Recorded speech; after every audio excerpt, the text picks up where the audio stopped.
রাষ্ট্রপতির অপসারণ চাইলেন সমন্বয়ক হাসনাত আব্দুল্লাহ। আসসালামু আলাইকুম অল ভিউয়ার্স, আশা করি সবাই ভালো আছেন।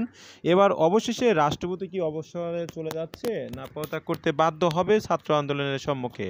রাষ্ট্রপতির অবশেষে পদত্যাগ দাবি করলেন হাসনাত আব্দুল্লাহ। তো চলুন বিস্তারিত সংবাদ জেনে নেই।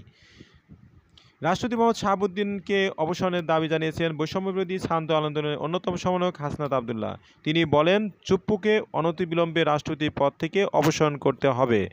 বৃহস্পতিবার ৩ অক্টোবর দুপুরে এক ফেসবুক পোস্টে তিনি এই দাবি জানিয়েছেন। হাসনাত আব্দুল্লাহ পোস্টে লেখেন, আওয়ামী লীগের বিচার নিশ্চিতকরণ, নতুন সংবিধান গঠন, আওয়ামী লীগের দুর্নীতিবাজ আমলাদের পরিবর্তন, হাসিনার আমলে করা সকল অবৈধ চুক্তি বাতিল এবং চুপ্পুকে অনতিবিলম্বে রাষ্ট্রপতির পদ থেকে অপসারণ করতে হবে। গত ৫ আগস্ট ছাত্র জনতার আন্দোলনের মুখে দেশ ছেড়ে পালিয়ে যান সাবেক প্রধানমন্ত্রী শেখ হাসিনা। রাতারাতি পতন হয় আওয়ামী লীগের সরকারের।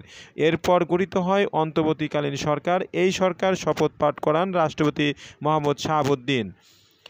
তো অবশেষে সেই ছাত্র আন্দোলনের সমন্বয়ক হাসনাত আব্দুল্লাহ দাবি জানিয়েছেন যে রাষ্ট্রপতির পদত্যাগ করাতে হবে। তো এই বিষয়ে আপনাদের মূল্যবান মতামত কমেন্টে জানাতে ভুলবেন না। সবাই ভালো থাকুন। আল্লাহ হাফেজ।